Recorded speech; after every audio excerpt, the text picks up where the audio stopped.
कभी भी मैंने लाइफ में ऐसा नहीं सोचा था। आज भी 10 साल बाद ये मानने को तैयार नहीं कि मैं जॉब हो तो ऐसी जॉब रिजाइन किया। मैं गाने सुनता था, वो मजाक उड़ाते थे, एक तरीके से डीमोटिवेट ही किया। मेरे पास कोई गाइडेंस नहीं था, बहुत टेंशन होता था काम का। गलत जॉब में हूँ, जॉब तो ये है। और जल्दी मैं अब टीवी पर भी देखूंगा। छोटे से जिले से निकला हुआ एक लड़का कि मैं ये करूंगा कैसे, ये सपना टूटने नहीं दूंगा। देख रहे हैं अभी आज चाहे वो प्रैंक फॉर्म में हो या इन्फॉर्मेशन देने में हो, समय हमेशा बदलता है। बहुत हार्डवर्क आपको करना पड़ेगा। अगर आपको रेडियो सीखना है तो सबसे नीचे पायदान से आपको शुरू करना होगा, और वो पायदान होता है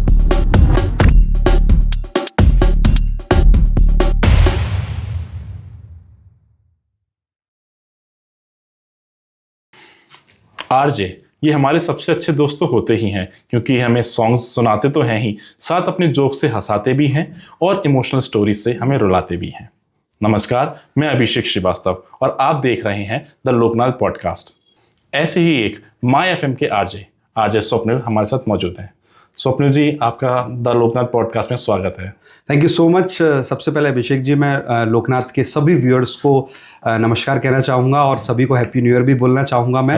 और थैंक यू सो मच, आपने लोकनाथ के इतने फेमस प्लेटफॉर्म पर मुझे इनवाइट किया। थैंक यू सर, आप आने के लिए। Thank you so much. तो स्वप्निल जी, आपकी जर्नी कैसी रही है कि आपने आरजे बनना ही शुरू से आपका सपना था, या अलग अलग अपने लाइफ डिसीजंस के थ्रू आप इस स्टेज पे पहुंचे? राइट, बहुत इंटरेस्टिंग सवाल आपने पूछा मुझसे, और आप मुझे बहुत पीछे की ज़िंदगी में ले जा रहे हैं। बिल्कुल भी कभी भी मैंने लाइफ में ऐसा नहीं सोचा था कि मैं कभी आरजे बनूंगा या मीडिया फील्ड में आ सकता हूं, क्योंकि मेरे फैमिली बैकग्राउंड में कोई भी व्यक्ति मीडिया में नहीं था। मैं थोड़ा सा एक कहानी छोटी सी सुनाऊंगा आपको कि मैंने अपना इंजीनियरिंग इलेक्ट्रॉनिक्स एंड टेलीकम्युनिकेशन से किया। अच्छा। उसके बाद मेरा प्लेसमेंट हुआ HCL इन्फोसिस्टम में, और जहाँ बेसिकली हमें हार्डवेयर, नेटवर्क और सॉफ्टवेयर सर्विसेज क्लाइंट्स को देनी होती थी। तो शुरू में चूंकि मैं जूनियर था तो मुझे टूरिंग करना होता था क्लाइंट्स के पास पहुँचने के लिए। तो मैं अपनी बाइक से ये सब काम करता था जब भी कोई टेक्निकल प्रॉब्लम होती थी बैंक्स में या किसी क्लाइंट के पास।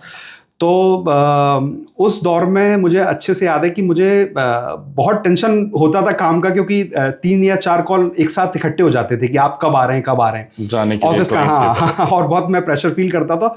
तो मुझे ऐसा लगा कि अगर ये जब मैं अपना टूर करता हूँ, जब एक जगह से दूसरी जगह पहुँचता हूँ, तो अगर म्यूजिक हो साथ में तो थोड़ा सा वो चीज़ें हल्की हो जाएंगी, और जो मेरा सफ़र है थोड़ा मैं रिलैक्स फील हो पाऊंगा। तो मैंने एक मोबाइल हैंडसेट लिया जिसमें FM था, और मैं जब टूरिंग जॉब पे अपने जाता था तो मैं गाने सुनता था, और मुझे बड़ा अच्छा लगता था। एकदम फ्रेश मूड के साथ मैं पहुंचता था। कितना भी टेंशन होता था तो मैं एनर्जेटिक तरीके से वहाँ पहुंचता था, और मुझे लगता था कि पॉजिटिवली मैं यहाँ कुछ करता हूँ। तो ऐसे मुझे, लेकिन बीच बीच में जब आरजे की बात आती थी, जब आरजे अपनी बात कहता था, तो मुझे वो बहुत इंटरेस्टिंग लगता था। मुझे लगता था वाह, क्या लाइफ है कि एक आरजे लोगों को गाने भी सुना रहा है, और मेरे जैसे बहुत सारे लोग ऐसे हैं जिनको अच्छे गाने ये पहुंचा रहे हैं। और बहुत इंटरेस्टिंग कॉन्टेस्ट होते थे वहाँ पर, उनकी बातें होती थी और गिफ्ट जीतने का मौका होता था। तो मुझे लगता था वाह, क्या जॉब है ये। मतलब मुझे ऐसा लगता था कि शायद मैं गलत जॉब में हूँ, जॉब तो ये है कि अपनी टेंशन को हटाने के लिए हम आरजे के गाने तो सुन ही रहे हैं, बट उनकी बातें भी हमें मोटिवेट कर रही हैं। और इंटरेस्टिंग बात कि जब मैं मुझे ऐसा लगता था कि शायद मुझे इस फील्ड में कभी काम करने का मन हो, तो मैं जब अपने दोस्तों से बात या अपने कलीग से बात शेयर करता था, वो मजाक उड़ाते थे। क्योंकि उन्हें लगता था कि ये मैं बहुत बड़ी बातें कर रहा हूँ, कि मैं IT फील्ड से हूँ और मेरा कुछ काम है, तो HCL जैसी कंपनी में काम कर रहा हूँ। तो उन्हें लगता था शायद ये पॉसिबल नहीं है। और जब भी मैं उनसे कुछ भी शेयर करता था, मैंने कुछ अपने नज़दीकी लोगों से बात पसंद की, तो उन्होंने बिल्कुल भी मुझे एक तरीके से डीमोटिवेट ही किया। उन्होंने कहा कि ये नहीं हो सकता है, आरजेस कुछ अलग होते हैं और उसके लिए बहुत सारी स्किल्स की ज़रूरत होती है। लेकिन मैंने धीरे धीरे इस फील्ड के बारे में समझा, और मैं कुछ लोकल जो रेडियो स्टेशंस थे जब मैं जहाँ काम करता था, तो मैं वहाँ गया, मैंने विजिट किया, मैंने देखा, तो ये समझा। मतलब जैसा आप बता रहे हैं कि आप लोकल रेडियो स्टेशंस में जाते थे जॉब की ड्यूरिंग ही आपने? हाँ, कभी कभी जैसे मैंने आपको बताया कॉन्टेस्ट एक होता था, तो मैं उसमें फ़ोन करके आरजेस को जो भी वो सवाल पूछते थे वो आंसर करता था। और मुझे जब पता चल जाता था कि इस रेडियो स्टेशन का ऑफिस यहाँ है, तो मैं कोशिश करता था कि उस आरजे से मैं मिलूं, देखूं, जिसकी आवाज़ मैं सुन रहा हूँ, मैं देखूं कैसा ऑफिस होता है एक रेडियो स्टेशन का। तो मैं कभी कभी कोशिश करता था वहाँ जाने की। तो ये जो आपका जॉब से transition being into an RJ, ये कैसे रहा? ये बहुत इंटरेस्टिंग सवाल भी है, और ये बड़ा इंटरेस्टिंग रहा मेरी ज़िंदगी के लिए टर्न अराउंड। और उससे पहले मैं ये आपको बता दूं कि अभी भी आज जब मुझे 10 साल हो गए हैं रेडियो में काम करते हुए, अच्छा। और कई मेरे कलीग्स, मेरे रिलेटिव्स, मेरे दोस्त आज भी 10 साल बाद ये मानने को तैयार नहीं कि मैं एक आरजे हूँ। इसलिए नहीं कि मैं बहुत खराब काम कर रहा हूँ, मैं काम अच्छा कर रहा हूँ, लेकिन उन्हें बिलीव नहीं होता कि एक जो आईटी से, एक छोटे से जिले से निकला हुआ एक लड़का जो एक आईटी कंपनी में काम कर रहा था और उसने मीडिया फील्ड में स्विच कर लिया और वो पूरे शहर से बात करता है एज ए आरजे, और एक शहर के one of the top RJs में से एक हैं। हाँ ये कह सकते हैं आप। सो जब मैंने ये सोचा कि ये फील्ड बड़ी इंटरेस्टिंग है और इसमें मुझे कुछ करना चाहिए, तो मेरे पास कोई गाइडेंस नहीं था तब। मुझे ऐसा कोई, मेरे आसपास कोई ऐसा व्यक्ति नहीं था जिससे मैं पूछूं कि, और इंटरनेट भी इतना, हाँ, चीज़ें नहीं थी, इतना सोशल मीडिया एक्टिव नहीं था, इतना इंटरनेट भी चीज़ें अवेलेबल नहीं थी। तो मैंने यही सोचा कि मैं ये करूँगा कैसे। और मैंने जैसे आपको ऑलरेडी बता दिया है कि आसपास के लोगों से कोई मोटिवेशन नहीं मिला, तो फिर मैंने गाइडेंस तो दूर की बात है, डिमोटिवेट ही किया उन लोगों ने। राइट। लेकिन मुझे मेरी ज़िंदगी में कुछ व्यक्ति ऐसे थे जिन्होंने रेडियो के बारे में तो नहीं बताया, लेकिन उन्होंने ये बताया कि अगर आप कुछ चाहते हैं तो उसको पा सकते हैं, बशर्ते आप सब कुछ उसमें अपना झोंकने के लिए तैयार हो जाएं।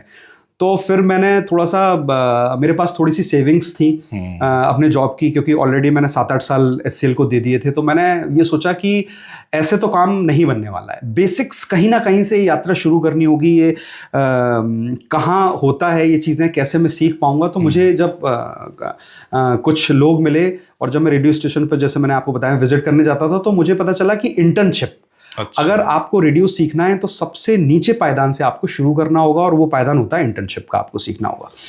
तो फिर मैंने फाइनली बिना घर पर बताए क्योंकि घर पर भी जब मैंने डिस्कस किया तो वहाँ से भी मुझे ऐसा कुछ मुझे मिला नहीं, अच्छा हम सबकी, हाँ, तो उन्होंने बोला कि आप बहुत अच्छा ऑलरेडी कर रहे हो और फील्ड चेंज करोगे तो बहुत सारी चीज़ें इधर उधर हो सकती हैं। तो फिर मैंने डिसीजन लिया, एक रात थी वो, मैं बैठा खुद के साथ और मैंने सोचा कि नहीं, मैं ये सपना टूटने नहीं दूंगा, एक बार मैं कोशिश ज़रूर करूँगा। तो मैंने बिना अपने घर पे बताए जॉब रिज़ाइन किया।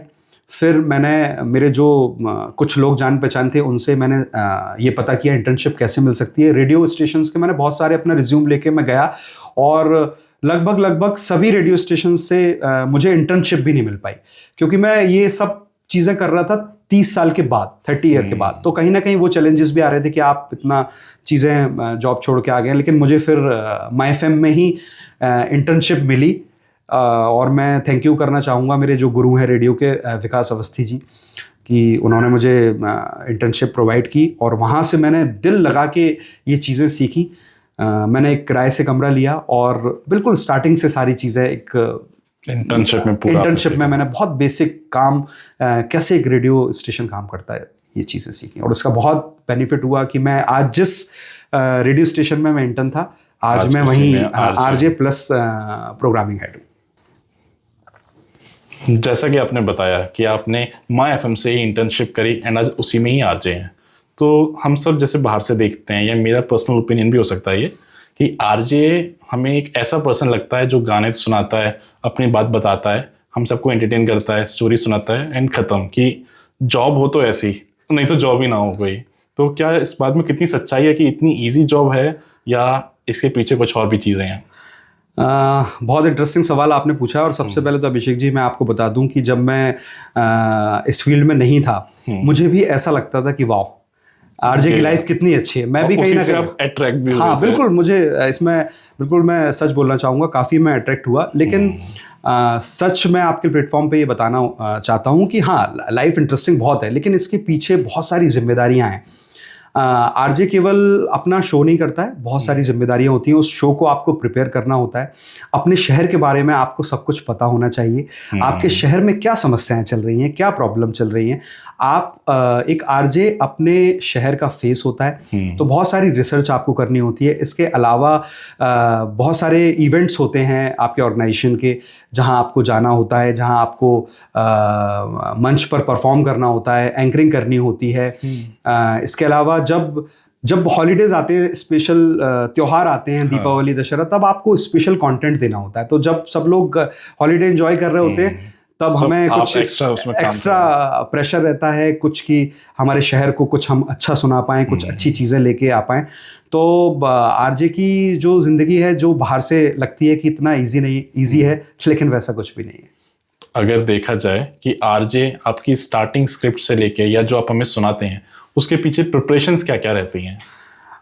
देखिए, एक शो, जब एक आरजे जो भी शो उसे अलॉट होता है मॉर्निंग, इवनिंग या आफ्टरनून, तो उस शो को करने से पहले आपको एक प्रेप शीट बनानी होती है। अच्छा। जिसे प्रिपरेशन आप कह सकते हैं कि आप अपने शो में क्या बात करने वाले हैं, ये आपको पहले से डिसाइड करना पड़ता है। ऐसा नहीं कि आप अपने स्टूडियो में गए और आपने शो शुरू कर दिया और आपको पता नहीं कि आपको लगता है कि आप सब कुछ कर लेंगे। ऐसा नहीं होता है। आपकी जो हायर अथॉरिटीज़ होती हैं, जो हमारे बॉसेस रहते हैं, जो हमारा एक सिस्टम है ऑर्गेनाइजेशन का, तो वहाँ हम अपने सीनियर्स के साथ ये डिस्कस करते हैं। सबसे पहले तो डिस्कस होता है कि आज हम क्या करने वाले हैं।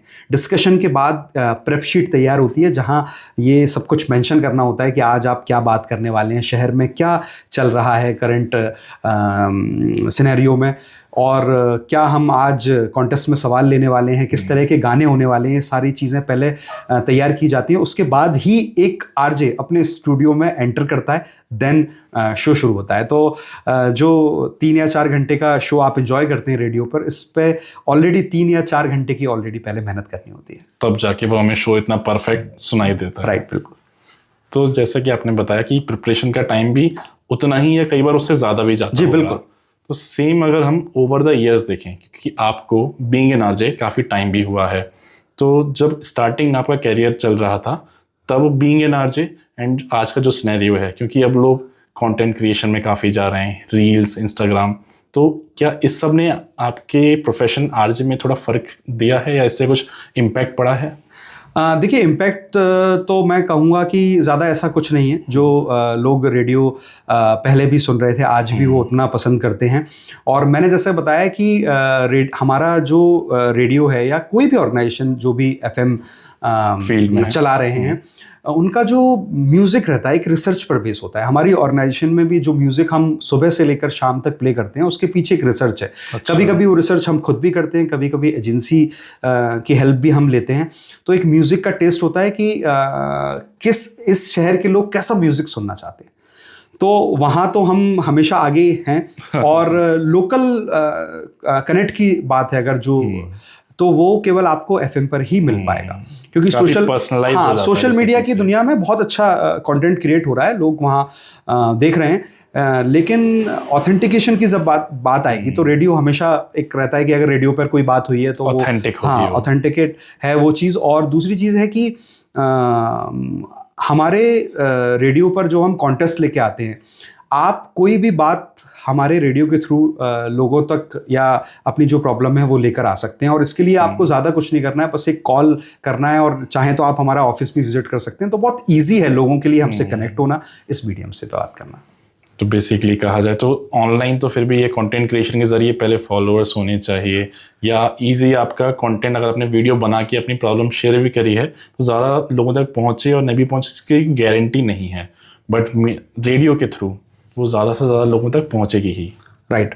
रेडियो एक ऐसा मीडियम है जो बहुत जल्दी से अपनी बात या कोई भी मुद्दे की बात तुरंत पूरे शहर तक आप पहुंचा सकते हैं। आप जब स्टूडियो में जाते हैं, जब फेडर पर आप ऑन एयर प्ले करते हैं, तो समझ लीजिए कि आप पूरे ग्वालियर से या पूरे जिस भी शहर में आप आरजे हैं वहाँ से जुड़ चुके हैं। तो बहुत जल्दी इन्फॉर्मेशन आप लोगों तक पहुँचा सकते हैं, उनसे कनेक्ट हो सकते हैं। और लोग अगर कुछ बात करना चाहते हैं तो वो भी रेडियो पर आकर अपनी बात साझा कर सकते हैं। और इसलिए शायद मोदी जी भी, राइट, बिल्कुल सही कहा आपने।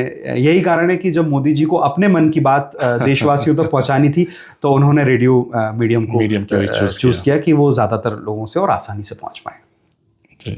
तो जैसा कि आपने बताया कि रेडियो से हम बात तो जल्दी पहुंचा सकते हैं, बट क्या इसमें कंटेंट क्रिएशन या सोशल मीडिया आज कुछ रोल प्ले कर रहा है रेडियो में, बीइंग एन आरजेस भी? क्योंकि हम देख रहे हैं अभी आरजे चाहे वो प्रैंक फॉर्म में हो या इन्फॉर्मेशन देने में हो, वो भी अपना सोशल मीडिया को स्ट्रॉन्ग करते जा रहे हैं। इसके पीछे का रीज़न क्या है? अभिषेक जी, देखिए क्या है कि समय हमेशा बदलता है और समय के हिसाब से हमें बदलना होता है, हमेशा हमें चेंजेस लाने होते हैं। सोशल मीडिया की दुनिया में भी अब आरजेस सारे हैं, आप जितने भी आरजेस को देखेंगे वो सोशल मीडिया हैंडल से भी बात करते हैं, क्योंकि जो हमारे लिसनर्स हैं वो भी ये चाहते हैं कि जो आवाज़ वो सुन रहे हैं उनको हम सोशल मीडिया के ज़रिए देख पाएँ, उनसे बात कर पाएँ। तो कहीं ना कहीं ये हमारे काम का एक हिस्सा आप कह सकते हैं कि हिस्सा बन चुका है कि सोशल मीडिया पर हम भी आते हैं। जो रेडियो के माध्यम से जो हम बातें करते हैं उसके अलावा भी हम जो कंटेंट होता है जो सोशल मीडिया के माध्यम से लोगों तक ले जाना चाहिए, तो उसमें भी हम एक्टिव रहते हैं और कहीं ना कहीं ये समय की मांग है, उसको फॉलो भी कर रहे हैं। तो आज इस स्वप्न को हम फ्यूचर एंडीवर्स क्या रहेंगे, हम आगे उनको और क्या करते हुए देखने वाले हैं? देखिए, फ्यूचर प्लानिंग की अगर आपने बड़ा अच्छा सवाल किया। सबसे पहली बात तो मैं फ्यूचर में क्या अच्छा करूँगा, उससे पहले तो मैं चाहता हूँ कि जो ग्वालियर के लोगों का प्यार मुझे मिल रहा है रेडियो के माध्यम से, वो हमेशा मुझे मिलता रहे। मैं नहीं चाहता उसमें कुछ भी कमी आए और मैं उस काम को भी उतनी जिम्मेदारी से जो मैं करता है, पूरा यकीन है, क्योंकि आप जिस तरीके से अपने काम को करते हैं, सिर्फ आरजे की तरह ही नहीं, आप सोशली भी काफ़ी एक्टिव हैं। हम लोगों ने भी पर्सनली आपको काफ़ी इवेंट्स में देखा है, अवेयरनेस के कैंपेन्स में देखा है। तो I hope and I believe कि पूरा ग्वालियर का प्यार आपको मिलता रहेगा और वो और टाइम के साथ बढ़ेगा ही। Thank you so much. मैं भी यही चाहता हूँ कि लोगों का प्यार मिलता रहे और लोगों की आवाज़ का माध्यम बनूँ, लोगों की प्रॉब्लम्स का मैं फेस बनूँ। हमारा रेडियो, हमारा एफएम लोगों की समस्याओं को लेकर आ पाए और वो सॉल्यूशन कहाँ मिल सकता है, वो आवाज़ हमारे ग्वालियर की लोगों की वहाँ तक पहुँच पाए। और फ्यूचर प्लान्स की जैसे आपने बात की, तो मैं भी जैसे अभी आपने बताया कि डिजिटली इन्वॉल्व होना समय की मांग है, ऐसा मैंने बताया, तो मैं चाहता हूँ कि डिजिटली मैं थोड़ा सा और ज़्यादा कुछ अच्छा कंटेंट ग्वालियर शहर के लिए लेकर आ पाऊँ। और अभी रिसेंटली मैंने एक डांस शो के लिए एंकरिंग की है और जल्दी मैं अब टीवी पर भी देखूंगा। Congratulations for that. Thank you so much. So एक लास्ट क्वेश्चन मेरा आपसे ये रहेगा, फ्यूचर जनरेशन के लिए जो अभी यंग बड़े आरजेस हैं या इस फील्ड में आना चाहते हैं, उनके लिए आपकी क्या एडवाइस रहेगी? देखिए, केवल रेडियो के लिए नहीं, अगर कोई भी मीडिया में आना चाहता है, किसी भी प्लेटफॉर्म पर आना चाहता है, तो मैं यंगस्टर्स को यही मैसेज दूंगा कि सबसे पहले आप उस फील्ड के बारे में सब कुछ जानें। केवल कुछ लोगों को चेहरे पर देख के या आप सेलिब्रिटी जोन में चले जाएंगे ऐसा ना सोचें, इसके पीछे बहुत मेहनत है। पहले उस मीडियम को आप समझें अच्छी तरह और बहुत सारी जिम्मेदारियां आप पर आएंगी, बहुत हार्डवर्क आपको करना पड़ेगा। तो ये रिसर्च पहले करें, क्या आप क्यों आना चाहते हैं, सबसे पहले तो ये सवाल अपने आप से पूछें। और जब इन सवालों के जवाब आपको मिल जाएं तो बहुत मेहनत करने के लिए तैयार रहिए क्योंकि जब आप फेमस होंगे या कोई भी नाम आपका बढ़ेगा तो उसके पीछे बहुत सारी जिम्मेदारियां आएंगी। तो हार्डवर्क के लिए आप तैयार रहिए, ये मैं सभी यंगस्टर्स से कहना चाहूँगा। Thank you so much Swapnil ji, आपने आज इतनी वैल्यूएबल इंफॉर्मेशन हमारे साथ शेयर करी एंड अपनी लाइफ और अपना एक्सपीरियंस भी हमें बताया। Thank you so much. मैं भी आपका बहुत बहुत धन्यवाद कहना चाहूँगा कि आपने लोकनाथ के मंच पर मुझे बुलाया और मुझे मौका दिया ये मेरे सफ़र को की बातों को शेयर करने का। Thank you so much. ऐसे ही वीडियोस को देखने के लिए आप लोकनाथ के YouTube चैनल को सब्सक्राइब करें। साथ ही लोकनाथ के अन्य सोशल मीडिया हैंडल जैसे कि फेसबुक और इंस्टाग्राम को भी आप फॉलो कर सकते हैं।